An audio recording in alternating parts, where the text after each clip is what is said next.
Olá, meu aluno, olá, minha aluna, sou o professor Paulo Teófilo, sejam bem-vindos ao Legale.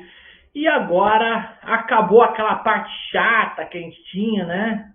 Sobre os tipos de empresa. Aquilo lá praticamente é um resumo para você entender os tipos de empresa e principalmente de uma forma mais prática. Agora nós vamos falar da parte que mais interessa, que é o quê? O planejamento.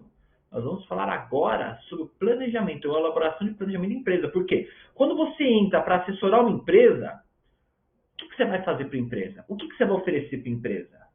Ah, vou oferecer que quando você tiver um processo, você me contrata. Não, não é isso que você tem que oferecer. Não é isso. Se tiver, ok. Se você tiver entrada com algum processo, ok, mas aí acaba o processo, não tem uma utilidade. Então, você tem que mostrar que você é útil da empresa. O que nós vamos fazer? A elaboração do planejamento. E esse planejamento ele pode começar da hora que o empresário inicia a sua atividade, ou você pega o bonde andando e faz o cara entrar na linha. Por quê? Quando você elabora um planejamento, você tem duas situações. Primeira, você evita futuros problemas dele. Você faz com que, se futuramente ele tiver algum problema, você está lá para suprir esse problema. Então, essa é a primeira parte que nós vamos fazer para a empresa. E segundo, você organiza processos internos dentro daquela empresa, de forma que ele vai começar a ter uma gestão profissional. Logo, ele vai ter uma diminuição de tempo gasto para executar determinadas coisas. Tempo, logo, é dinheiro. E ele vai ter uma visão mais ampla também do próprio negócio que ele está estabelecendo. Por isso, quando nós vamos falar do plano, temos que entender a importância desse plano, que é a divisão das funções na empresa. Ainda que ela seja uma empresa pequena. Então, você vai fazer a divisão das funções daquilo que vai acontecer, dos processos internos. Ele tem que saber como que o serviço dele vai acontecer da hora que o cliente chegar na porta dele até a hora que o cliente sai de lá. Então, ele tem que elaborar um plano e saber como que esse plano vai funcionar. Aí, temos que adotar padrões. Ou seja, não adianta você ter na mente, porque a maioria dos empresários, eles têm na mente deles como que vai ser da hora que o cliente pisa na sua empresa até a hora que ele sai. Não adianta você ter na sua mente. Você tem que ter isso no papel. Tem que ser padronizado para que qualquer pessoa que venha trabalhar com você saiba fazer exatamente o que você está fazendo. Logo, a criação de padrões dentro do seu serviço, ela acaba por ser muito importante. Acaba sendo muito importante. E a análise jurídica operacional. Então, quando você tem um plano, você divide processos internos, divide quais são as funções da empresa. Ah, mas eu sou sozinho, eu tenho uma empresa pequena. Ok. Então, quais são as funções que você vai dividir dentro da empresa? Ah, mas como assim? Cara, você é a empresa, mas você tem que se dividir em funções. Então, por exemplo, eu vou fazer captação de cliente de segunda-feira. Às terças-feiras, eu faço elaboração de material. A quarta-feira, eu já trabalho pós-venda. Na quinta-feira, eu vou fazer embalagem. Você está me entendendo? Você vai colocando dia após dia do seu contrato o que você vai fazer. E isso dentro de padrões, para que todo o serviço elaborado seja igual e dentro de um contexto jurídico. E aqui, quando nós vamos iniciar um trabalho, é muito importante a gente entender, principalmente, essa matriz SFOA. Isso daqui, gente, não é direito, isso aqui é administração, tá? Quando a gente vai falar dessa matriz SFOA, é a matriz força, fraquezas, ameaças e oportunidades. Então, eu tenho que elaborar dentro da empresa, mesmo que ela vá iniciar ou ela já em andamento, o que você tem que é forte. Ah, ele pode ter a inovação, uma forma de produção, o preço dele que é bom. Ok, vamos fazer a análise da sua empresa. Quais são as suas fraquezas? Ah, eu não tenho muita experiência nisso. E eu sou desconhecido no mercado. Ok? Então, a fraqueza é algo que ela contrapõe com a força. Se a força é aquilo que eu tenho que melhorar na minha empresa, a fraqueza é aquilo também que eu posso utilizar para ser melhorado. Então, a inexperiência, a minha fraqueza, tá? Como que eu vou quebrar essa fraqueza? Ganhando conhecimento. Como que eu sou desconhecido no mercado, como que eu vou ganhar essa fraqueza? Fazendo uma ação de marketing. Então, aqui, eu vou tentar quebrar essa fraqueza. Ameaças. Quais são as ameaças que a minha empresa tem? Geralmente, é o preço da concorrência. Como que eu vou lidar com isso? Então, a ameaça é algo que eu tenho que saber lidar. Como que eu vou saber lidar com as ameaças? Olha, a concorrência tem preço. Tá. Como que eu vou lidar com essa concorrência? Eu vou lidar com um produto de uma qualidade melhor do que a dela, que atende melhor do que a dela. Aqui, você enxergou as ameaças e tentou quebrar essa ameaça. E as oportunidades. Desenvolvimento no mercado. Então, a oportunidade de desenvolver um segmento novo no mercado. Então, você fazer essa análise de força, fraqueza, ameaça e oportunidade, ela acaba sendo muito importante para que o empresário saiba daquilo que ele vai fazer, conheça quais são os pontos que ele pode melhorar, quais são os pontos que ele tem que evitar e aonde que ele pode crescer dentro da empresa. Certo? Então, quando você faz essa elaboração da matriz, você já tem a ideia de como que aquela empresa ela vai progredir. E aí, vamos passar para o próximo planejamento, que é o planejamento tributário. Professor, então, peraí. Antes de começar um planejamento, eu tenho que fazer a matriz. Aí, depois eu faço os planejamentos. É isso? Mais ou menos isso. A primeira coisa que você vai fazer com o empresário é sentar e fazer essa matriz. Aí, depois, você vai passar para os planejamentos. E o planejamento primeiro que nós vamos fazer é o planejamento tributário, que ele vai começar com a escolha do tipo de sociedade. Se ele é uma sociedade pequena, inclusive, você vai escolher a forma de tributação que melhor encaixa. Por exemplo, você vai mandar ele para um contador e se inscrever no Simples. Pronto, eu tenho a tributação tranquila dele. E aí, nós vamos analisar esta operação para que seja evitada a evasão fiscal. Porque o planejamento tributário, gente, ele tem duas possibilidades. A elisão fiscal, que é você licitamente não ocorrer em fato gerador tributário, e a evasão fiscal, que é você deixar de pagar o tributo por uma questão de fraude. E é isso que nós vamos evitar. Eu não quero a fraude, nós não queremos a fraude, nós queremos que ele ande corretamente. Então, nós vamos buscar a elisão fiscal, não a evasão fiscal. E aqui, na escolha do tipo de sociedade, como eu falei, quem são os sócios? Eu sou um empresário individual. Então, vamos trabalhar com empresário individual. Eu tenho um cara aqui que vai ajudar, mas só que ele só quer investir.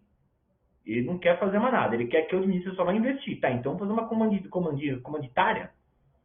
Ah, não, mas eu tenho uma empresa aqui que a gente vai dividir capital social. Vamos fazer uma limitada? Depende da forma com que ele quer fazer. E aí você tem o tipo da sociedade, você entendendo melhor a forma de tributação dessa sociedade, aqui nós vamos escolher qual que é a melhor forma. Você vai fazer tributação como? Vai fazer pelo Simples? Ser um empresário individual com pouco rendimento, vai fazer um MEI? Como que você vai fazer essa tributação? Escolher a melhor forma. E aí você vai analisar quais são os fatos geradores que ele pode receber. Por exemplo, eu estou com uma indústria. Ok, a indústria é uma empresa limitada, muito bem, está no Simples, porém, ele é isento de ICMS. Ele é isento de ICMS. Quando ele vai fazer o produto, ele não vai recolher ICMS. E quando ele recebeu uma matéria-prima para desenvolver o produto dele, aquele ICMS já foi recolhido em substituição tributária, em regime de ST. Mas espera aí, ele é isento de ST, ele é isento de ICMS. Então quer dizer que foi recolhido na primeira cadeia o ICMS por substituição tributária, e uma coisa quando chegou nele é isento. Então a parte dele de isenção, ele pode pedir a devolução de débito do fisco. Olha que ação legal para você apresentar para uma pequena empresa.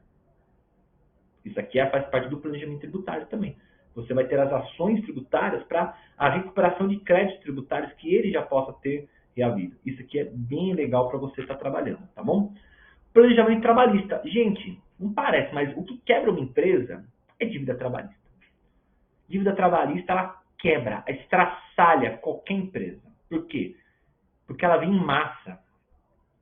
E a Justiça do Trabalho, quando ela pega a execução com vontade. Então, para você ter um planejamento trabalhista bem sucedido, você tem que criar um padrão de trabalho que esteja de acordo com a CLT e com as decisões dos tribunais de trabalho. Logo, quando eu vou fazer um planejamento trabalhista, eu já tenho uma ideia mais ou menos de como que os tribunais decidem determinada situação, como que o TST determina determinada situação, e eu vou traçar que aquela empresa vai agir dessa forma. Por exemplo, muito comum você pegar, às vezes, funcionário que ele tem um valor que ele está recebendo por fora e está recebendo PIX. Para quê? Para economizar no olerite. Então, o olerite dele vem 1.500, o camarada está recebendo 2.500, porque 1.000 é por fora. Aí o cara está pagando mediante PIX. Então, não. Vamos enquadrar. Você não vai pagar ninguém por fora. Você dá um aumento do salário para ele.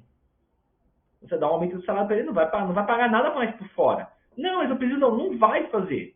Não vai fazer. Você vai fazer o que é o certo, que depois esse cara pega todos os PIX, entra com a ação trabalhista provando que ele recebia salário por fora, você vai ter que pagar a diferença de tudo.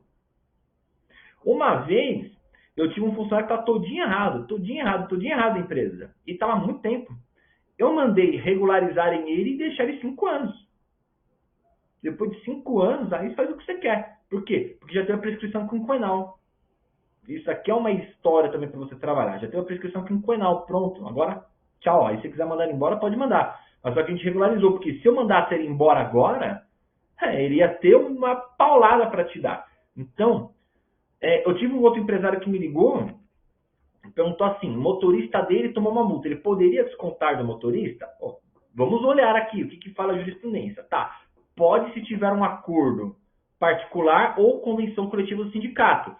Tem acordo particular no contrato de trabalho? Não tem. Tá, vamos ver. Qual que é o sindicato? Vamos falar com o contador. Contador, o sindicato aqui, a convenção prevê? Não prevê. Então, se não prevê, não tem essa previsão, não está autorizado, ótimo, você não pode descontar do salário dele. Pô, mas eu tomei prejuízo.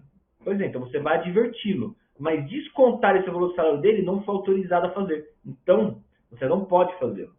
Se você fizer, você vai tomar um processo trabalhista. Assim, você vai criando padrões dentro da parte trabalhista para evitar problemas.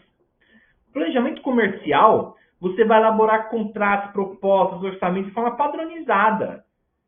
Como, por exemplo, as propostas de cumprimento, que geralmente o pessoal faz tudo de boca. E o que ele tem de contrato é contratinho que o cara pega na internet. Então, você vai elaborar um contrato, às vezes, simples, ou uma proposta simples que vai criar vinculação. Ou então, mas o cliente não assina contrato. Nós vamos fazer uma proposta, que a proposta, quando você mandar para ele aceitar, já está vinculado. Nós vamos aplicar o artigo 427 do Código Civil, que vai falar o quê? A proposta de contrato obriga o proponente.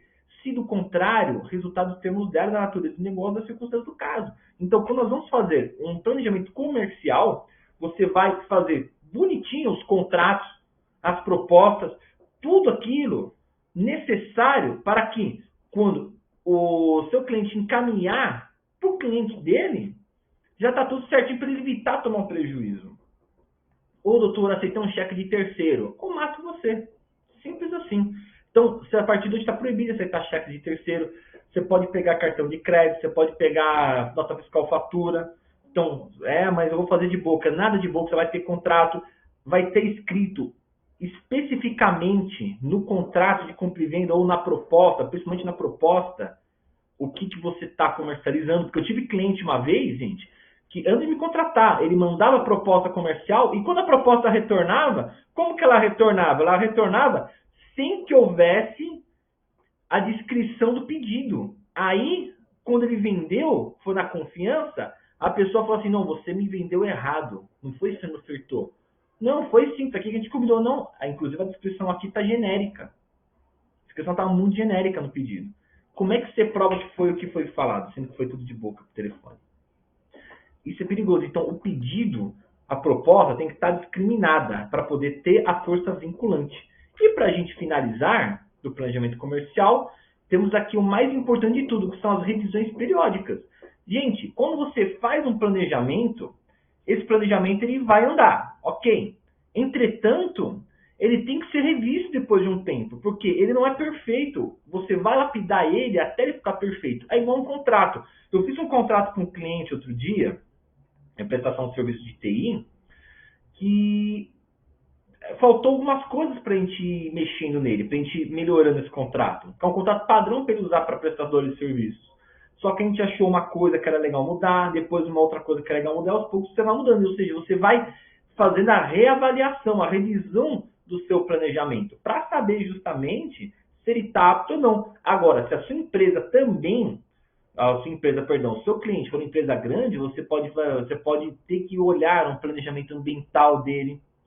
É muito importante, às vezes, o planejamento ambiental. Não está aqui no conteúdo da aula, porque não são todas as empresas que vão olhar o planejamento ambiental. Agora, se é uma empresa muito grande, é uma marca famosa, você tem que fazer o planejamento ambiental dele também. Vai ter que chamar um advogado ambientalista para olhar, para ver se ele está dentro desses parâmetros. Ou seja, há várias outras coisas que a gente pode estar encaixando dentro disso. Ah, mas eu quero entrar em licitação. Tá, então vamos ficar aqui de acordo com o que fala a lei de licitações. Ou seja, aí para cada situação mais específica, você vai montar um planejamento específico. Beleza? Na próxima aula, nós vamos falar um pouco mais sobre contratos agora. Te aguardo.